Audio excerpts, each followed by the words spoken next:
Well, I hope you're enjoying the guitar. You can take these lessons at your own pace. I think what we've covered already, you could easily spend a month on it. I don't really believe in rushing things. It's much more important to have some of these basic chords down really, really well than to feel like you have to fly through all of this. Hopefully you're getting some nice calluses on your fingertips. Especially if you're playing an acoustic guitar, it can be kind of tough on the fingers. There's not really any secret to it. Just keep on playing. Look out for any pain in your wrist or hand. You might want to go back and look at the posture, rules of posture again. You want to make sure you don't crook your wrist like that. I've had students in the past who, their wrist started to hurt them, and that's not good. You should never have any pain going on in your wrist. Tenderness in your fingertips, well, that's just going to happen. And my only advice is just soldier through. You hear people get all macho about saying they play with bleeding fingertips or something. Don't play if your fingertips are bleeding, all right? Take a break. But calluses on your fingertips, that's going to happen. We're going to move on and look at some more chords now. And I think we're going to look at another batch of major chords.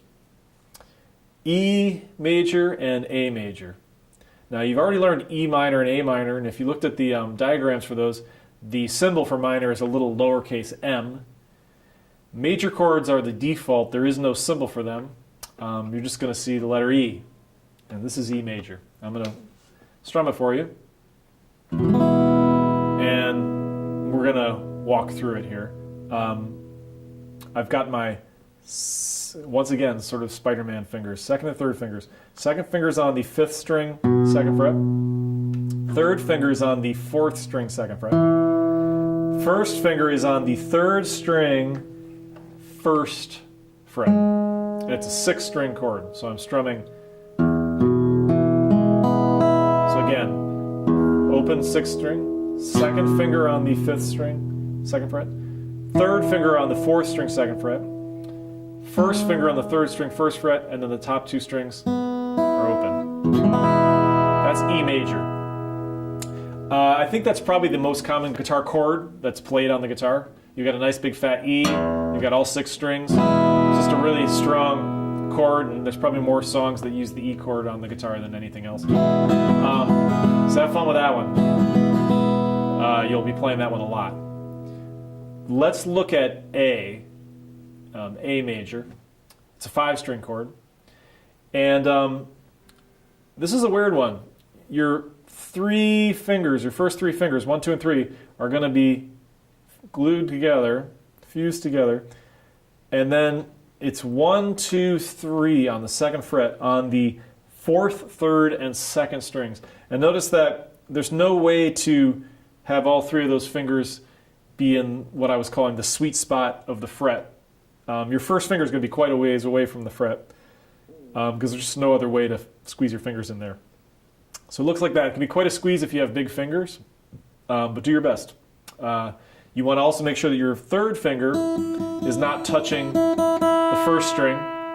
Now your 1st finger is not touching the 5th string. So you have a 5-string chord, open 5th string, 1st finger on the 2nd fret of the 4th string, 2nd finger on the 2nd fret of the 3rd string, 3rd finger on the 2nd fret of the 2nd string, and then an open 1st string. A major.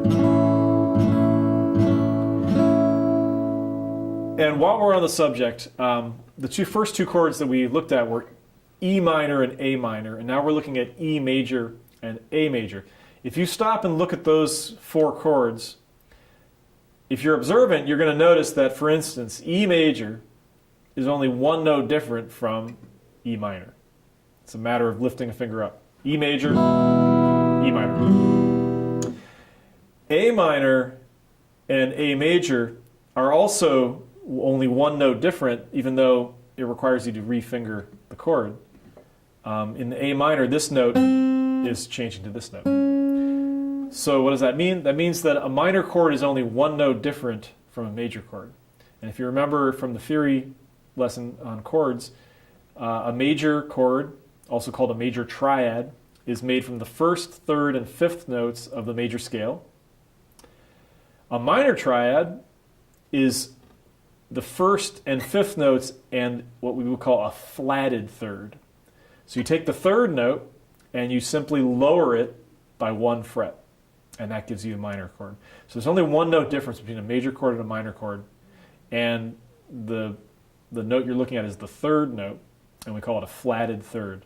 So maybe I can show you that with an A major chord. These notes come from the A major scale. We have an A, which is the first note of the A major scale. We have an E, which is the fifth note of the major scale. We have another A. We have a C sharp. That's the note you're playing on the second string.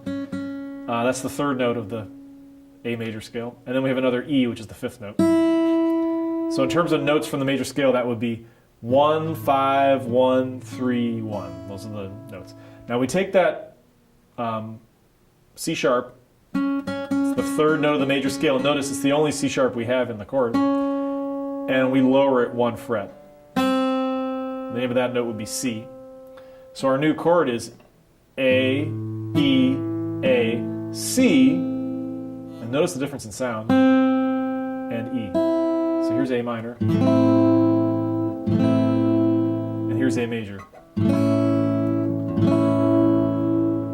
And at this point, you should be using your ears as much as you can to just sort of hear the difference between those chords. Almost everybody, whether they have any musical training or not, can hear the difference between a major chord and a minor chord. Here's E major, E minor. And while we're on that subject, let's learn one more minor chord, which is D minor. Might help you to start from a D major chord, which again looks like that. First finger is on the third string, second fret. Third finger's on the third fret of the second string.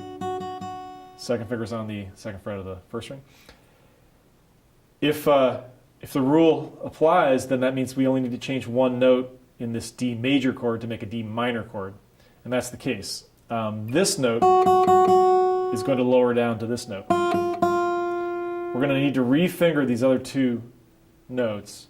So it's a switch like this. Your D minor chord is going to be an open D string, your second finger on the second fret of the third string, your third finger on the third fret of the second string, and your first finger on the first fret of the first string. And it's got that minor sound, a D minor chord. So in this lesson, we just learned 3 new chords, an E major, an A major, and a D minor.